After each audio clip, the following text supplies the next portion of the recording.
The last time I stood in my house, I was alive. The next time I saw it, I was a ghost in my own life. They'd erased me. My name, my memories, my sweat-stained fingerprints from every brick and board. I was gone. And in my place, smiling like they built it themselves, were the two people who swore they loved me most. My sister and my ex. I didn't die in that car crash, but they acted like I did. While I lay in a coma, wired to machines and barely breathing, they stole everything I had. My house, my legacy, my future. They didn't even wait for a death certificate. They just assumed I wasn't coming back. But here's the thing, they forgot one detail. I did. I came back. And I remembered everything. You never think it'll be the people closest to you. You grow up thinking that family is forever and love means protection. But nothing prepares you for waking up in a hospital bed after nearly dying, only to realize the real knife wasn't in your body, it was in your back. 6 months before the crash, I was finally at peace. After years of saving every extra penny and living like a monk, I'd bought my first home. A quirky old colonial in Asheville with a sagging porch and ivy strangling the chimney. But to me it was sacred. Every scuffed floorboard, every flaking windowsill, every nail I drove in with my own 2 hands, it all had my heartbeat in it. I was documenting the renovation online. People loved it. My little blog had grown into a following, even snagging a few sponsorships. It was the first time in my life I felt seen, not for what I looked like or who I dated, but for what I created. That's when Emily started coming around. My older sister. The golden one. The girl who never had to ask twice for anything and still managed to act like she was doing you a favor. We hadn't been close in years, but suddenly she wanted to help with the house and support my blog. She'd show up with store-bought lattes and thin compliments, always hovering, always smiling too wide. Then came Marcus. My ex-fiancé. And now, her fiancé. Yeah. Let that sink in. They said it just happened. That they connected after we broke up. That love doesn't follow timelines. That I should be happy for them. Happy. As if ripping out the last working piece of my heart wasn't enough, they decided to twist the knife and show up together. To my house. Like I should clap for the betrayal. But I smiled. I nodded. I swallowed the burn. Because I still had my home. I still had something they couldn't touch. Until they did. The night of the crash, I was driving home from picking up salvaged wood I planned to turn into bookshelves. It was raining hard. A deer jumped into the road. I swerved. The world went dark. I woke up 3 months later. Except I didn't really wake up. I drifted in and out, stuck between dreams and silence, aware of nothing and everything. I heard voices, familiar ones, floating around me like echoes from another life. She wouldn't want to be hooked up like this forever. Someone has to make the hard decisions. It's not like she's coming back. I couldn't speak. I couldn't move. But I felt. I heard. And deep inside I remembered. By the time I was strong enough to form words, my mom visited. I asked her, barely audible, what happened to my house. She paused. That pause told me everything. Then she said the words that felt like a second crash. Emily took care of it. It's gone, sweetheart. Gone. Just like that. They'd sold it. I didn't know how. I didn't know when. But I knew why. Because I wasn't supposed to wake up. But I did. I made it through rehab with rage as my fuel. Every tremble in my hand, every muscle I had to reteach how to function, I pushed because I needed to know what they did while I was gone. And when I finally got strong enough to open my laptop, the truth found me before I could even search for it. Emily had posted about it. Smiling on my porch. Sipping wine under my twinkle lights. Hashtagging things like #rustic living and #airpost. They didn't just sell the house. They turned it into a vacation rental. They made money off my pain. Off my coma. Off my absence. They didn't just take my house. They monetized my silence. And worst of all, they did it thinking I'd never return to tell my side of the story. But I was back now. And they had no idea what was coming. It's a strange kind of pain, seeing your life, your home repackaged and rented out to strangers for weekend getaways. The Airbnb listing had nearly 100 5-star reviews. Couples raved about the cozy farmhouse touches, the lovingly restored hardwood floors, the perfect little garden with wildflowers. All of them describing my work like it had always belonged to someone else. There were photos I didn't take, furniture I recognized but never agreed to share, even a framed sign in the kitchen that read, "The Nest, St. 2023. Funny. I'd called it that first. Emily had taken my nickname for the house and made it her brand. I scrolled through the reviews until my eyes burned. I couldn't stop. Each one was like a tiny knife. Host was super responsive. The space was so well designed, clearly done with love. Can't wait to come back. I wanted to scream. But instead I closed the app and sat in silence. There's a kind of grief that comes when you're alive but everything you built has been treated like you're dead. I'd always thought rock bottom was the crash. But this was lower. I was a ghost haunting a house that no longer remembered me. My discharge date came sooner than expected. The physical therapy team called it a miracle. I called it vengeance. I wasn't walking for myself. I was walking to reclaim something I couldn't name yet, but I knew it was mine.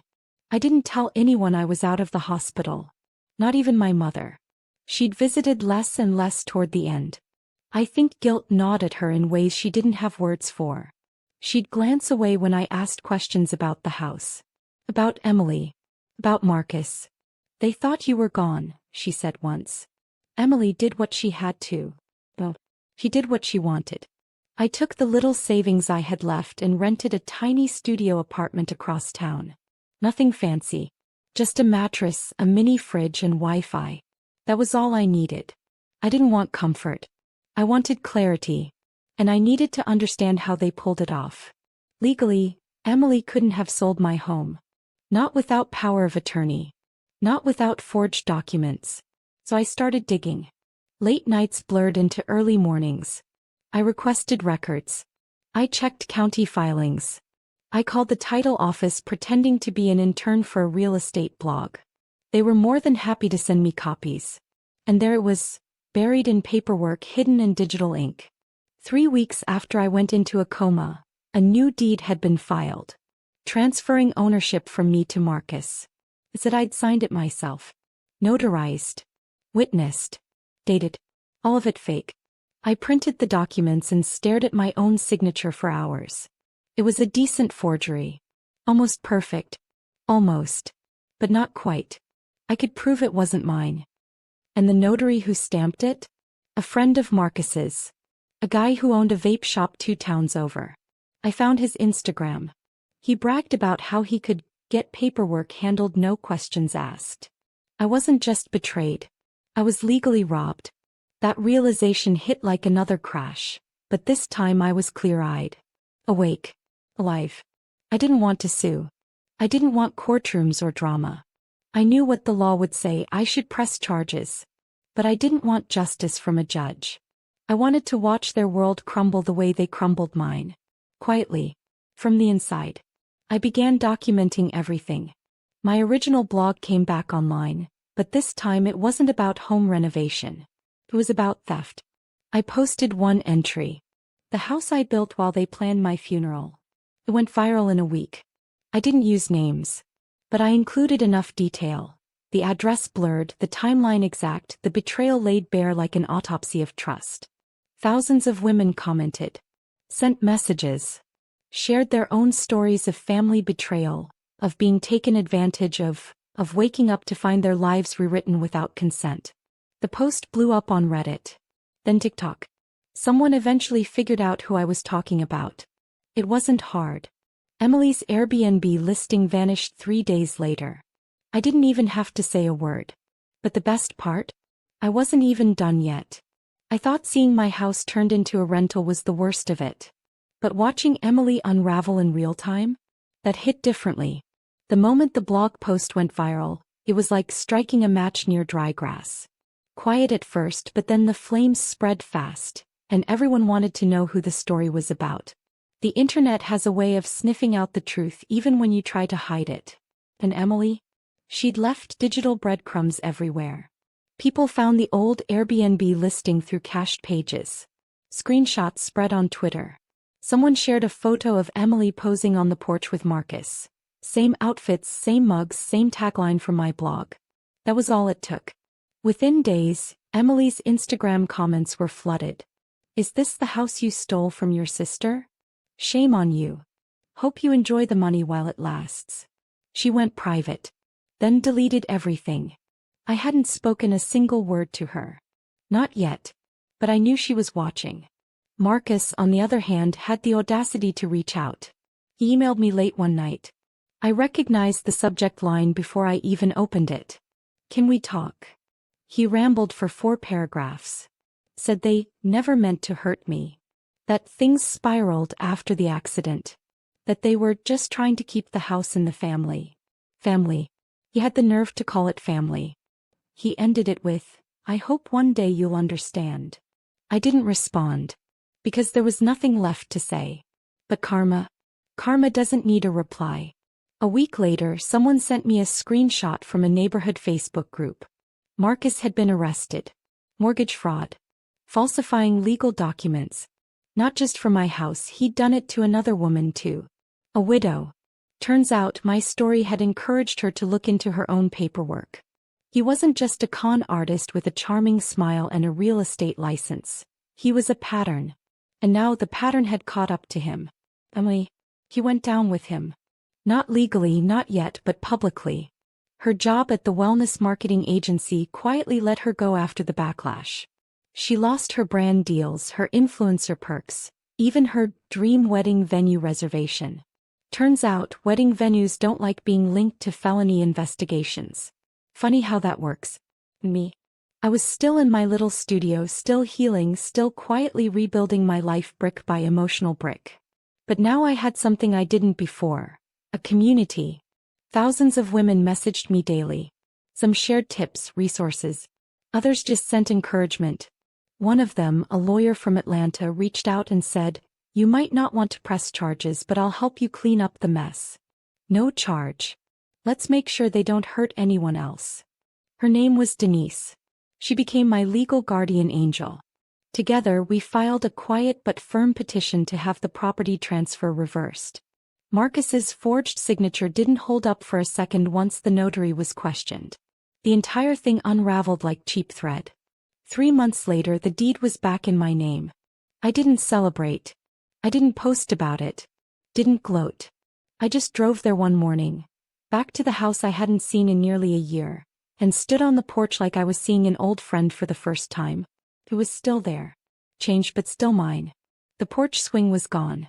The shutters were painted a different color. But beneath it all, I could still feel me in the bones of the place. I didn't move back in. I'd outgrown it in ways I never expected. But I stood on that porch, took a deep breath and whispered, thank you. Not to Emily. Not to Marcus. But to the version of myself that refused to stay silent. Because silence is what they counted on. And I didn't give it to them. You never know how strong you are until life gives you no other choice. After getting the deed back, I expected some grand feeling of triumph. Victory. Maybe even peace. But what I felt was emptiness. They stole my house. They tried to erase my name. But what hurt the most was realizing they'd never actually loved me. Not really. Emily and I weren't just sisters. We were best friends. Or at least I thought we were. I'd shared my dreams with her, my fears, my deepest moments of weakness. She'd braided my hair before school dances, helped me clean up after breakups, cried with me when mom passed away. But maybe some people only love you when you're beneath them. I started therapy soon after the house was returned. It wasn't about the trauma, not just that. It was about unlearning all the ways I'd made myself small so other people could feel big. I'd been the people pleaser. The helper. The dependable sister who never asked for too much. And they counted on that silence. My therapist, Dr. Rhodes, had this phrase she repeated often. What you tolerate teaches people how to treat you. I tolerated a lot. Not anymore. That's when I did something no one expected. Not Emily, not Marcus, not even me. I took the house and donated it. Not sold. Not rented. Donated. To a local women's shelter program that helped women recovering from abuse, displacement, and homelessness. They'd been struggling to find safe transitional housing for women with children, and my house, 3 bedrooms, quiet neighborhood, was perfect. I didn't do it for applause. I did it because something inside me had shifted. Taking back the house had been a win. But giving it away? That was freedom. News of the donation quietly made the rounds. The local paper picked it up.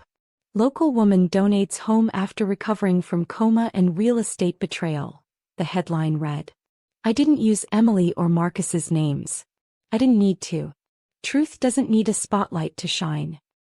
A few weeks later, I received a handwritten letter at the shelter's new mailbox. It was from one of the women now living in the house, a mom of 2 who'd just escaped an abusive marriage. She wrote, "This house saved me. I sleep through the night again. My kids smile again. I don't know your full story, but I want you to know, your pain created peace for us. Thank you." I cried for hours after reading that. Because that letter healed something I didn't know was still broken. And then, the phone rang. It was a number I didn't recognize, but something told me to pick up. "Hi. Is this Rhea Harper?" the voice asked gently. "Yes," I replied. "This is Melissa Jordan. I work for a producer with North Star Media. We read about your story in the paper and, well, we think there's a much bigger story here." I paused, unsure where this was going. "We're developing a docuseries on real estate scams and betrayal. Women fighting back, reclaiming their power. You're exactly the voice we've been looking for. Would you be willing to talk?" A docuseries? My story on screen? My first instinct was to say no. I wasn't some influencer, not some celebrity with a perfect narrative. But then I thought of all the women who'd messaged me. The ones who whispered their truth into my inbox, hoping for a sliver of strength. Maybe this wasn't about me anymore. Maybe it never was. I agreed to meet with their team. Not because I needed revenge, but because I wanted my story to be a warning and a beacon. That's how healing begins. Not by pretending the pain never happened, but by choosing what we do with it. And I was just getting started. Sometimes the truth doesn't knock. It crashes through the door like a storm you never saw coming. The documentary crew had just wrapped their second interview with me when I saw the message. From a stranger. The name Lana Carter. The message. "Hi. I think I'm your sister's daughter. Please don't ignore this." My heart stopped. I reread it 3 times. My sister's daughter? Emily didn't have children. Or at least I thought she didn't. I clicked her profile. A few photos. A girl in her late teens, maybe early 20s. Brown eyes like Emily's. That same defiant tilt of the chin. But there was something else. Something softer. A sadness in her smile I recognized far too well. I messaged her back. We agreed to meet at a small coffee shop downtown. Neutral ground. Public just in case. She walked in wearing a denim jacket too big for her frame. Her hands trembled slightly as she clutched her cup. "I wasn't sure you'd come," she said. "I wasn't sure either," I replied honestly. She exhaled. "I guess I'll just say it. Emily's my biological mother. She gave me up when she was 16. I found out a few months ago. My adoptive mom passed away and left me a letter." The room blurred for a second. I had to steady myself against the table. 16. I whispered. She nodded. It was before she met Marcus. Way before. She got pregnant after a summer camp fling and Grandma made her give me up. Sent her away to hide the pregnancy. She never told anyone. Not even your parents. But I found the paperwork. Vidine. I reached out to her. She blocked me. Blocked her. My throat clenched. Even now, Emily was hiding skeletons in closets she'd sealed shut years ago. She didn't even want to hear me out, Lana continued. She said I was ruining her life. My heart shattered, for her. For all of it. Why message me? I asked gently. Because I saw your story. In the paper. I saw what she did to you. And I thought if anyone might understand, maybe it's you. I did. More than she could ever know. We sat in silence for a while. There was so much pain between us, handed down like a cursed heirloom. But under it all, there was something else. Connection. I invited her to lunch the next day. Then again the week after. Slowly, tentatively, we built something real. Not a perfect relationship, but an honest one. And then came the bombshell I wasn't expecting. Lana had seen something. Something I hadn't. She'd been to Emily and Marcus's house before being blocked. Desperate to talk, she'd gone in person. She didn't get to speak to them, but she saw something strange. They were arguing. He had a file in his hand, some legal-looking document, and he kept shouting something like, "You promised me half." That was the deal. I blinked. Half of what? She shook her head. I don't know. But it wasn't just about the house. It sounded bigger. Suddenly things started clicking in my head. The rush to sell the house. The unusual legal pressure. The secrecy. I called my lawyer. He dug deeper. Turns out, the house wasn't the only thing they'd stolen. There was an insurance policy. One I'd forgotten about, set up years ago when I'd first purchased the property. It had a critical illness clause. If I became medically incapacitated, it would pay out a lump sum. It had paid out while I was in the coma. But not to me. Somehow, during the mess of power of attorney paperwork that Emily filed, they'd redirected the beneficiary temporarily, just long enough to collect the payout. Nearly $300,000. Gone. Into Marcus and Emily's shared renovation company account. Hidden under expense reports and shell payments. They didn't just want the house. They wanted everything. I felt the rage return. Not the kind that burned wildly, but the cold, calculated kind that comes after betrayal has settled deep into your bones. They thought I was broken. That I'd fade into silence. That surviving meant I'd stop fighting. They were wrong. They stole everything while I was unconscious. But now I was wide awake. And I wasn't just taking it back. I was burning the whole damn lie to the ground. The courtroom was packed. Not with press. Yet, but with neighbors, community members, and people who had followed my story online. The documentary team sat quietly in the back, cameras lowered out of respect but ready to roll. Emily and Marcus sat at the defense table, pale and tight-lipped. Their once perfect appearances had started to crack. His hair graying at the temples, her face drawn and hollow. Their lawyer, slick and expensive, tried to dismiss the claims as a misunderstanding between family members. But the evidence told a different story. My lawyer laid it out piece by piece. The forged power of attorney. The unauthorized sale of my home. The redirection of the insurance payout. The shell renovation company used to launder the funds. And most damning of all, the surveillance footage from the notary's office showing Marcus slipping the clerk a wad of cash after witnessing my forged signature. Every lie they told cracked louder than the last. Emily refused to look at me. Not once. When the judge asked if I wanted to read a victim statement, I stood. My sister didn't just take my house. She took my safety. My dignity. She stood over my unconscious body and decided I didn't matter anymore. He buried me before I was dead. But I survived. And now, I'm here. I'm not just a victim. I'm the storm they never saw coming. Gasps. Even the judge's expression softened. The ruling? Guilty. Fraud. Forgery. Embezzlement. Conspiracy. Restitution. Marcus was let out in cuffs. Emily screamed, then cried, but not for me. For herself. For the empire of lies she'd built that came crumbling down in front of everyone she ever fooled. She was sentenced to 6 years. That was justice. But the real victory? I got my house back. It took months of legal wrangling, but I reclaimed the deed. The renovation mess was reversed, and the community came together to help restore it. Not to what it was, but to something new. Something better. A symbol of survival. Lana helped. She painted the nursery herself. She said it made her feel like she was healing something. Maybe both of us were. When the documentary finally aired, people wept. Donations poured in. Letters from strangers who'd been betrayed by their own families. People thanking me for speaking up. And through it all, I finally understood something. I was never meant to go back to who I was before the coma. That woman, the one who tolerated mistreatment in silence, who let guilt guide her decisions, that woman was gone. In her place stood someone who had faced the worst betrayal and came out not bitter, but brighter.